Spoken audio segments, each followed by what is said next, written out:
Dans un univers où la recherche incessante de connexion et d'acceptation se mêle souvent à l'impulsion de captiver et d'impressionner, une question cruciale se pose. Pourquoi, malgré tous nos efforts, sommes-nous parfois confrontés au rejet dans nos interactions humaines? La philosophie stoïcienne nous présente une approche unique pour résoudre ce problème. Imaginez une réalité dans laquelle votre bonheur et votre estime de soi sont indépendants de l'approbation des autres. Des personnages comme Sénèque et Épictète nous guident pour comprendre que ce n'est pas le rejet lui-même qui nous fait mal, mais notre interprétation et notre réponse à celui-ci. Ce ne sont pas les choses qui nous dérangent, mais la vision que nous en avons, disait Sénèque. Cela suggère que la clé pour transcender l'angoisse du rejet réside en nous. C'est pourquoi cette vidéo s'adresse particulièrement à ceux qui se sentent perdus, qui offrent tout en quête de réciprocité et ne trouvent pas le retour espéré. Si vous avez l'impression de naviguer sur une mer d'incertitude, j'ai une invitation spéciale. L'e-book « Manuel de l'esprit stoïcien », plus qu'un livre, est un guide sur le chemin de la découverte de soi, offrant conseils et soutien. Cliquez sur le lien ci-dessous pour acheter votre exemplaire et rejoignez-nous dans ce voyage de connaissance de soi avec la philosophie stoïcienne. Numéro 1. Selon la philosophie stoïcienne, il ne faut pas s'attarder sur les relations, surtout celles de nature romantique, car un tel comportement peut être interprété comme un manque de maîtrise de soi et une incompréhension de ce qui est vraiment essentiel dans la vie.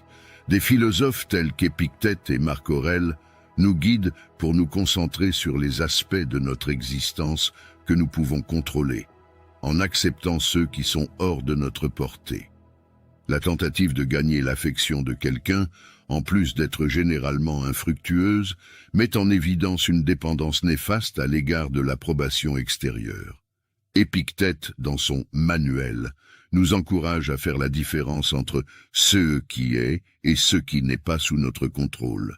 Les émotions et les comportements d'une autre personne, par exemple, échappent à notre sphère de contrôle. Insister sur ce point nous détourne non seulement de l'enseignement stoïcien fondamental, mais nous expose également à une vulnérabilité émotionnelle, où notre bonheur et notre estime de soi deviennent dépendants des réactions des autres. Par ailleurs, Marco Aurelio, dans ses Méditations, souligne l'importance de développer la force intérieure et l'autonomie. Persister dans une relation montre le manque de ces vertus essentielles, nous rendant, comme mentionné, captifs des émotions des autres et nous éloignant de l'idéal stoïcien de maîtrise de soi et d'équilibre émotionnel. Par conséquent, du point de vue stoïcien, la sagesse ne consiste pas à insister sur une relation, mais plutôt à cultiver la force intérieure et l'acceptation de soi. En adoptant cette position, nous devenons non seulement plus attirants pour les autres, mais nous renforçons également notre résilience émotionnelle. Numéro 2. N'offrez pas de cadeaux matériels en pensant que c'est le moyen d'être accepté. Si vous pensez qu'offrir des ours en peluche, des bonbons ou des fleurs est la bonne stratégie pour gagner le cœur de quelqu'un, il est temps de reconsidérer cette approche. L'idée selon laquelle les cadeaux physiques peuvent être un moyen efficace de gagner de l'affection et de l'acceptation constitue une profonde incompréhension de la nature de ce qui attire et entretient réellement des relations significatives. La philosophie stoïcienne, qui met l'accent sur la vertu et la maîtrise de soi, nous montre que l'attirance et le respect authentique ne s'obtiennent pas avec des possessions matérielles, mais plutôt grâce à la culture d'un caractère solide et de l'intégrité personnelle. Les philosophes stoïciens comme Sénèque et Marc Aurèle soulignent l'importance de l'authenticité et de la maîtrise de soi. Sénèque, dans ses Lettres à Lucilius, met en garde contre le danger de rechercher l'approbation et le bonheur dans des éléments extérieurs, comme les richesses ou les cadeaux. Il soutient que le vrai bonheur et la dignité naissent d'une existence fondée sur la vertu et l'authenticité. Lorsqu'on essaie de convaincre quelqu'un avec des cadeaux, on part du faux principe selon lequel l'estime de soi et l'acceptation dépendent d'éléments extérieurs, contredisant directement les principes stoïciens qui prônent la recherche de valeurs intérieures et l'indépendance par rapport à la perception ou à la réaction des autres. Marco Aurelio, dans Essai Méditation, nous rappelle que le bonheur de notre vie est déterminé par la qualité de nos pensées, renforçant l'idée que la satisfaction véritable et durable vient de l'intérieur et non de l'extérieur. Numéro 3. Ne recourez pas à la flatterie. Dans la vision stoïcienne du comportement et des interactions humaines, le recours à la flatterie, notamment dans le but d'attirer l'affection ou l'attention, est considéré comme une approche imparfaite, dénuée d'authenticité et potentiellement nuisible au développement de relations vraies et significatives. Les philosophes stoïciens, tels qu'Épictète et Marc Aurèle, nous conseillent que la vertu et l'estime de soi doivent être renforcées en interne, sans dépendre de la validation des autres. Épictète, dans le Manuel, souligne l'importance de valoriser notre intégrité et notre authenticité plus que l'opinion extérieure. Selon cette philosophie, flatter quelqu'un dans l'espoir de gagner sa faveur est un acte de manque de sincérité et une démonstration de dépendance à l'égard de l'approbation extérieure. Marco Aurelio souligne la nécessité d'être authentique et honnête dans toutes nos interactions. La flatterie, lorsqu'elle est dépourvue de sincérité, nous rend malhonnêtes non seulement envers les autres, mais aussi envers nous-mêmes. Ce type de conduite est contraire à l'idéal stoïcien de vivre une vie basée sur la vérité et l'authenticité. De plus, essayer de séduire quelqu'un par la flatterie reflète un manque de confiance en soi et une faible estime de soi. Les stoïciens soutiennent que la véritable force et l'attraction émanent d'un caractère robuste, d'une autosuffisance émotionnelle et de la capacité d'être en harmonie avec soi-même et avec le monde naturel. Au lieu de rechercher l'approbation par des éloges vides de sens, nous sommes encouragés à développer des vertus comme la sagesse, la modération et la justice, qui sont infiniment plus attrayantes et dignes de respect à long terme. Numéro 4. Ne l'idéalisez pas.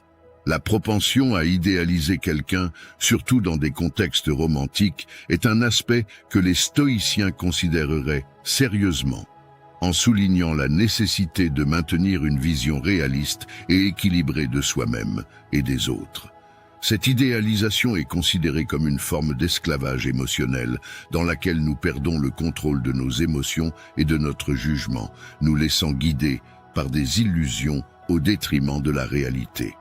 Des philosophes tels qu'Épictète et Marc Aurèle soulignent l'importance de gérer consciemment nos perceptions et nos émotions. Épictète, dans ses discours, nous rappelle que ce ne sont pas les événements extérieurs qui nous dérangent, mais nos interprétations de ceux-ci. Lorsque nous idéalisons quelqu'un, nous permettons à ces perceptions déformées de dominer notre tranquillité et notre capacité à prendre des décisions lucides. Marco Aurelio, dans ses Méditations, nous conseille de voir les personnes et les situations telles qu'elles sont réellement, sans les embellir de vues exagérées. Idéaliser quelqu'un, le considérer comme parfait ou presque divin, c'est s'écarter de la réalité, générant des attentes irréalistes qui conduisent souvent à la déception. D'un point de vue stoïcien, l'acte d'idéaliser reflète un manque de force intérieure et un besoin qui contredit l'autosuffisance promue par le stoïcisme. Plutôt que de placer quiconque sur un piédestal, les stoïciens nous encouragent à traiter chacun de manière équitable et réaliste, en établissant de véritables liens basés sur le respect mutuel et une appréciation réaliste des qualités de chacun. Cela conduit à une meilleure stabilité émotionnelle et développe des attributs de personnalité plus robustes et authentiques, intrinsèquement plus attrayants et bénéfiques pour tout type de relation. Numéro 5. Ne faites pas les choses pour elles et attendez quelque chose en retour. La philosophie stoïcienne nous offre une perspective distincte sur la nature des actions et leur interprétation dans le cadre des relations interpersonnelles. Des philosophes, tels qu'Épictète et Marc Aurèle, soulignent l'importance d'agir avec intégrité et détermination. plutôt que de rechercher l'approbation ou le plaisir des autres à travers nos actions. Épictète, dans son Enchiridion, nous exhorte à nous concentrer sur nos propres actions et motivations, sans tenir compte des résultats ou de la façon dont ils sont perçus par les autres. Agir dans l'espoir de gagner de l'affection ou de l'attention, surtout dans un contexte amoureux, est considéré comme une forme de dépendance externe, expressément découragée par le stoïcisme. Marc Aurèle souligne l'importance de l'authenticité et de l'autosuffisance, soulignant qu'accomplir des actes de gentillesse ou de service dans l'attente d'une récompense, en particulier l'affection ou l'attention de quelqu'un, va à l'encontre du principe stoïcien d'agir vertueusement pour le bien en soi. Les stoïciens soutiennent que la vraie vertu et la vraie dignité naissent d'actes guidés par la raison et la justice, sans espoir de récompense extérieure. De plus, l'idée selon laquelle nous devrions accorder des faveurs uniquement à nos proches, comme la famille et les amis, fait écho à l'enseignement stoïcien sur l'importance de la communauté et des relations significatives. Il est essentiel de comprendre que la gentillesse et la générosité doivent être pratiquées sans attente de réciprocité, notamment dans le domaine émotionnel. Cette approche renforce non seulement notre intégrité et notre authenticité, mais favorise également des relations plus profondes et plus significatives basées sur le respect et la compréhension mutuelle, plutôt que sur des transactions émotionnelles ou matérielles. Numéro 6. Ne donnez pas à l'argent un rôle central. La vision stoïcienne des relations et de la gestion des ressources, comme l'argent, met en évidence la pertinence de l'authenticité, de l'autosuffisance et de l'utilisation prudente des ressources personnelles. Les stoïciens comme Épictète et Marc Aurèle conseillent que nos choix et nos actions soient guidés par la vertu et la sagesse, et non par le désir d'obtenir l'approbation ou l'affection par des moyens matériels. Épictète, dans ses enseignements, souligne l'importance de se concentrer sur ce qui est à notre portée et d'agir selon la raison. Utiliser de l'argent dans l'espoir d'obtenir de l'affection ou de l'attention démontre une dépendance et une recherche erronée d'appréciation extérieure. Cela contredit le principe stoïcien selon lequel trouver le bonheur et la valeur intérieure. Chrysippe, dans ses œuvres, réfléchit sur le besoin d'authenticité et d'autosuffisance. Essayer d'influencer les sentiments ou la perception d'une autre personne par le biais de ressources financières est un acte d'illusion et d'inauthenticité. Les stoïciens croient que la vraie dignité et le respect viennent du fait d'être fidèle à soi-même et de mener une vie guidée par la vertu et l'honneur, ainsi que par la maîtrise de soi. De plus, l'idée selon laquelle on peut perdre le respect de quelqu'un en offrant de l'argent dans l'espoir d'affection met en évidence la leçon stoïcienne sur l'importance du respect de soi et de l'intégrité.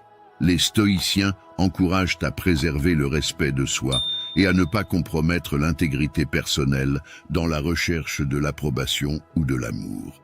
Cette approche favorise une vie de contentement et de dignité, où les relations sont basées sur de véritables valeurs plutôt que sur des transactions matérielles. Numéro 7. Ne rejetez pas l'expression émotionnelle. Contrairement au bon sens et au discours contemporain, qui suggèrent que les femmes sont attirées par les hommes qui démontrent leurs émotions et leur vulnérabilité, il existe une idée fausse, selon laquelle il ne faut jamais être émotionnellement ouvert ou vulnérable, surtout devant des femmes. Cette notion suggère que, malgré les affirmations extérieures, au fond, les femmes ne sont pas attirées par les hommes sensibles et affectueux, préférant ceux qui affichent une virilité sans faille. Cependant, cette perspective ne trouve aucun soutien dans les enseignements stoïciens. Pour les stoïciens, la véritable force réside dans la capacité à affronter et à comprendre nos émotions, et non à les réprimer ou à les nier. La croyance selon laquelle la sensibilité ou l'expression émotionnelle est intrinsèquement désagréable ou indique une faiblesse est en contradiction avec la philosophie stoïcienne. Cela nous enseigne que la véritable authenticité et l'autosuffisance impliquent de rechercher l'approbation interne plutôt qu'externe, de vivre conformément à nos propres valeurs et principes. L'idée stoïcienne de force inclut la capacité d'être authentique et fidèle à soi-même, y compris l'expression honnête de ses émotions. Cela signifie qu'au lieu d'adopter une posture inexpressive pour paraître plus attirant, nous devrions aspirer à une vie guidée par la vertu, honorant nos émotions comme faisant partie intégrante de qui nous sommes. Une telle authenticité renforce non seulement le caractère, mais favorise également des relations plus profondes et plus significatives, basées sur le respect mutuel et une véritable compréhension. Numéro 8. Ne soyez pas trop disponible. Si vous êtes toujours à la disposition de quelqu'un ou si vous reportez constamment vos propres engagements à être avec eux, il est probable que vous ne serez pas perçu comme une personne attirante. Une disponibilité constante peut être interprétée comme un signe d'insécurité, un manque de caractère, une expérience limitée et peu d'alternatives, indiquant un attachement excessif à toute attention féminine reçue. Cette perception de désespoir et de faiblesse peut amener une femme à valoriser votre conformité, mais il est peu probable qu'elle inspire le respect ou l'attirance, vous reléguant au rôle d'un simple confident émotionnel plutôt que d'un partenaire désirable. Être toujours disponible, surtout dans un contexte romantique, peut véhiculer un désespoir et une peur palpable de perdre la personne, des attitudes largement considérées comme peu attrayantes. Par conséquent, il est conseillé de ne pas abandonner vos activités ou vos passe-temps simplement pour donner la priorité à quelqu'un qui n'apprécie peut-être pas votre temps de manière appropriée. Évitez de montrer le désespoir et la soumission. De tels comportements sont généralement rejetés. Au lieu de cela, consacrez-vous à développer et à perfectionner vos compétences, en veillant à ce que personne ne devienne une priorité absolue dans votre vie. N'oubliez pas qu'un homme impliqué dans ses propres intérêts et son développement est intrinsèquement plus attirant. Numéro 9. Ne vous changez pas radicalement pour plaire. Beaucoup d'hommes, pour tenter de plaire à une personne d'intérêt, changent leur façon de s'habiller, leurs goûts musicaux, leurs opinions politiques, philosophiques et même religieuses. Un tel comportement constitue non seulement une trahison de sa propre essence, mais est également contre-productif. Sacrifier l'authenticité en quête d'acceptation contredit directement une vie fondée sur la raison et la vertu, telle que le prône le stoïcisme. La vraie force et la dignité émanent de la cohérence avec nos valeurs et principes, et non de l'adhésion aux attentes des autres. Les stoïciens nous enseignent que rechercher l'approbation extérieure est un chemin sûr vers l'insatisfaction et l'instabilité émotionnelle. Cependant, en restant authentiques et fidèles à nous-mêmes, non seulement nous préservons notre intégrité, mais nous attirons également des personnes qui valorisent notre vraie nature. En bref, d'un point de vue stoïcien, il est vital de maintenir l'authenticité et l'intégrité personnelle dans toutes les facettes de la vie, y compris les relations. Changer qui nous sommes pour satisfaire les autres n'est pas seulement nuisible. Cela viole également les fondements stoïciens de l'authenticité et de l'estime de soi. L'authenticité, la dignité et le véritable attrait résident dans notre fidélité à nos propres valeurs et principes. Numéro 10. Ne vous contentez pas de la zone des amis si vos sentiments sont plus profonds.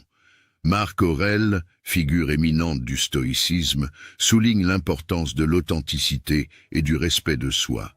Si vous vous trouvez dans une situation où vos sentiments amoureux ne sont pas réciproques, ou pire, si vous vous sentez utilisé, il est essentiel d'agir avec intégrité. Cela peut impliquer de réévaluer soigneusement la relation et de prendre des décisions qui profitent réellement à votre bien-être, plutôt que de rester dans une dynamique qui nuit à votre estime de soi et à votre santé émotionnelle. Lorsqu'une personne se retrouve reléguée dans la zone des amis, même si elle nourrit des sentiments amoureux non partagés, la philosophie stoïcienne lui conseille de procéder avec dignité et respect de soi. Cela peut impliquer de fixer des limites claires ou, si nécessaire, de vous éloigner de la relation pour préserver votre intégrité stoïque et votre estime de soi. Choisir de ne pas entretenir d'amitié avec quelqu'un pour qui vous avez des sentiments amoureux ne consiste pas à éviter l'amitié en soi, mais à gérer la situation avec conscience de soi, maîtrise de soi et concentration sur ce qui est le mieux pour votre croissance personnelle et bien-être. La décision de maintenir ou de mettre fin à une telle amitié doit être fondée sur une évaluation honnête et réfléchie de la situation, et non sur des concepts socialement construits de masculinité ou de proactivité. En bref, le stoïcisme nous guide pour relever des défis comme la zone d'amis avec maîtrise de soi, authenticité et concentration sur ce qui est sain et respectueux de nous-mêmes, tout en maintenant toujours l'intégrité et le respect de soi. J'espère que vous avez trouvé utiles les réflexions partagées. Si l'un des points dont nous avons discuté vous a interpellé, ou si vous réfléchissez à vos propres expériences et relations à la lumière de la philosophie stoïcienne, nous serions ravis d'avoir votre avis. Laissez un commentaire ci-dessous pour partager lequel des enseignements stoïciens vous a le plus marqué et pourquoi. Votre parcours de croissance personnelle et les changements que vous envisagez d'apporter dans votre vie nous inspirent tous.